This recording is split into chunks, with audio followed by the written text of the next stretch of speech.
नमस्कार, बहुत स्वागत आप सभी का। जी मध्य प्रदेश छत्तीसगढ़ देख रहे हैं आप और आपके साथ मैं हूं कीर्ति दीक्षित। और तरकश में बात सबसे पहले मध्य प्रदेश की करेंगे, जहां राज्य में 4 लाख करोड़ का कर्ज है। ऐसे में आने वाली सरकार के लिए एक बड़ी चुनौती होगी कि आखिर वो मध्य प्रदेश को कैसे कर्ज मुक्त बनाएगी। इसके साथ ही बात मतगणना की तैयारी की करेंगे। अलग अलग जिलों में अधिकारियों ने 3 दिसंबर की तैयारी तेज कर दी है। इसके लिए मतगणना हॉल तैयार किया जा रहा है और सुरक्षा व्यवस्था को भी चाक चौबंद किया गया। वही बात छत्तीसगढ़ की करेंगे, जहां एक बार फिर झीरम का जिन बाहर आ गया है। सुप्रीम कोर्ट की ओर से एनआईए की याचिका खारिज होने के बाद सीएम बघेल ने ट्वीट कर कई जानकारी साझा की है। बताएंगे आपको पूरी खबर विस्तार से। और तरकश में बात छत्तीसगढ़ के आदिवासियों की भी करेंगे, जो सत्ता बनाने और बिगाड़ने का दम रखते हैं। और इस बार आदिवासियों ने बम्पर मतदान किए हैं। ऐसे में सवाल है कि आदिवासी आखिर किसकी सरकार बनाएंगे, इस पर भी चर्चा करेंगे। और आपको हम दिखाते हैं इस वक्त कांग्रेस की तरफ से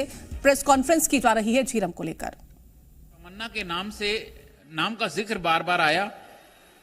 उनकी संपत्ति कुर्क करने की भी बात की गई, लेकिन जब चालान प्रस्तुत किया गया तो कहा कि ये दंडकारण कमेटी ने ये षड्यंत्र रचा है, तो शीर्ष नेताओं का नाम इसमें नहीं होना चाहिए। नहीं रखा उन्होंने।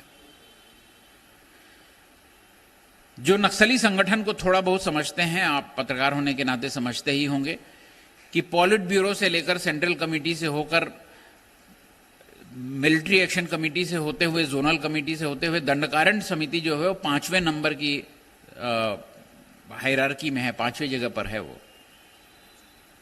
और इतना बड़ा राजनीतिक षड्यंत्र, जिसको मैंने कहा कि ये लोकतंत्र का सबसे बड़ा राजनीतिक हत्याकांड था, इतना बड़ा राजनीतिक षड्यंत्र दंडकारण समिति जैसी छोटी समिति नहीं कर सकती। लेकिन गणपति और रमन्ना का नाम हटा दिया एनआईए ने। किसके कहने पर हटाया? फिर जब ये हमने देखा तो कांग्रेस पार्टी ने विधानसभा में सवाल उठाया, हंगामा हुआ, बहुत हंगामा हुआ। तो रमन सिंह जी मुख्यमंत्री थे, उन्होंने कहा कि मैं सीबीआई जांच करवाऊंगा। राज्य की सरकार जो है सीबीआई जांच करवाएगी। उसको नोटिफाई कर दिया गया, केंद्र सरकार को पत्र भेज दिया गया।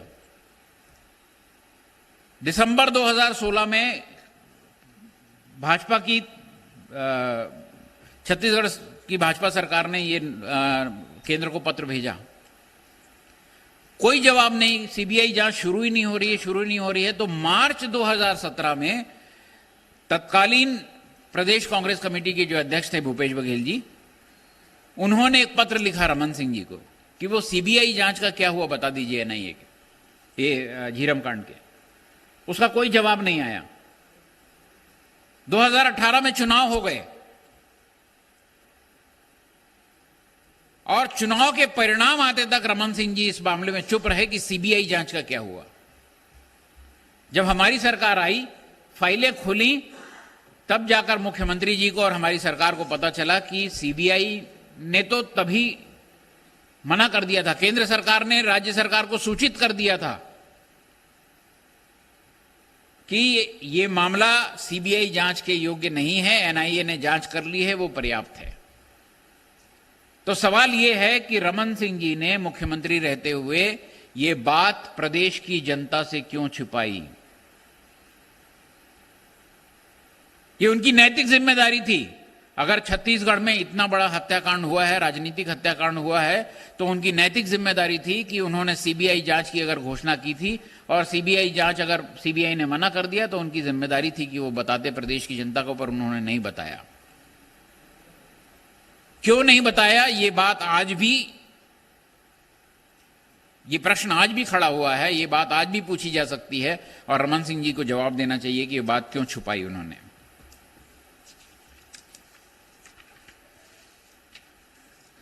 जब मैं ये कह रहा हूं कि भारतीय जनता पार्टी की केंद्र सरकार और भारतीय जनता पार्टी की प्रदेश इकाई दोनों की मंशा पर सवाल है, तो उसका एक उदाहरण मैं और देता हूं कि झीरम कांड को की जांच के लिए एक आयोग बना।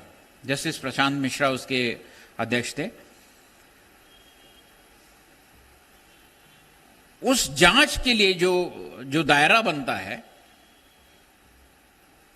उस जांच के दायरे में भी आपराधिक षड्यंत्र नहीं था। उसमें कुछ महत्वपूर्ण सवाल छूट जा रहे थे। आयोग जब आयोग का जब गठन होता है, उसके जब टर्म्स ऑफ रेफरेंस बनते हैं, तो आयोग जो है उस दायरे से बाहर नहीं जा सकता। तो सरकार तय करती है कि आयोग इन बिंदुओं पर जांच करेगा, और उसमें षड्यंत्र शामिल नहीं था।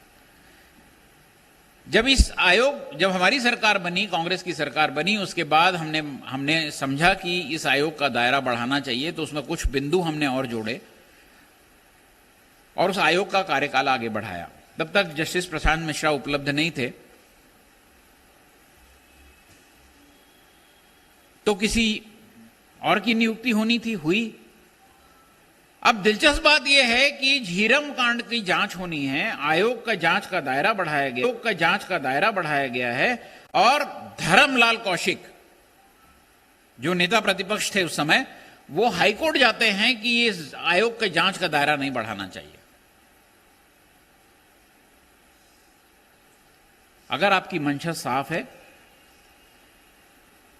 अगर आप समझते हैं कि यहां पर एक नक्सली हमले के नाम पर राजनीतिक हत्याकांड किया गया है, तो आपको ये रोकने का आपको हक नहीं है, आपको अधिकार भी नहीं है। पर भारतीय जनता पार्टी के नेता हाईकोर्ट जाते हैं कि जांच का दायरा नहीं बढ़ाना चाहिए। तो एक सवाल यह भी है कि धर्मलाल कौशिक जी किसके कहने पर कोर्ट गए और वो किसको बचाने की कोशिश कर रहे थे। हम षड्यंत्र की जांच की बात क्यों करते हैं? बहुत सारे मुद्दे हैं, मैं बहुत समय नहीं लूंगा, 2-3 सवाल आपको बताता हूं। 6 और 7 मई 2013 को 35 किलोमीटर की विकास यात्रा निकली। तत्कालीन मुख्यमंत्री डॉक्टर रमन सिंह उस विकास यात्रा का नेतृत्व कर रहे थे। 35 किलोमीटर की बस्तर और छत्तीसगढ़ के बस्तर में साल 2013 में कांग्रेसी नेताओं की हत्या के मामले में सुप्रीम कोर्ट से एनआईए को झटका लगा है। कोर्ट ने कहा कि माओवादी हमलों में बड़ी राजनीतिक साजिश के आरोपों का मामला चलता रहेगा। पर कुछ दिनों बाद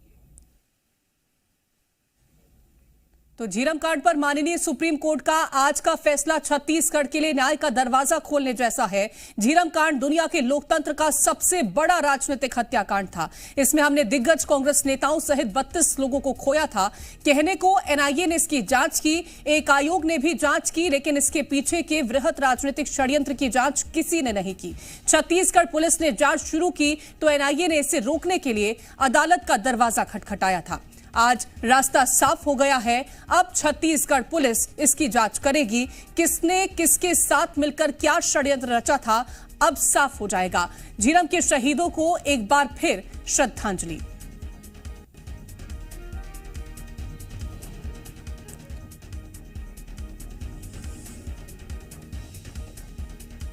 और अब आपको बताते हैं झीरम घाटी का सच की आखिरकार 10 साल पहले क्या कुछ हुआ था।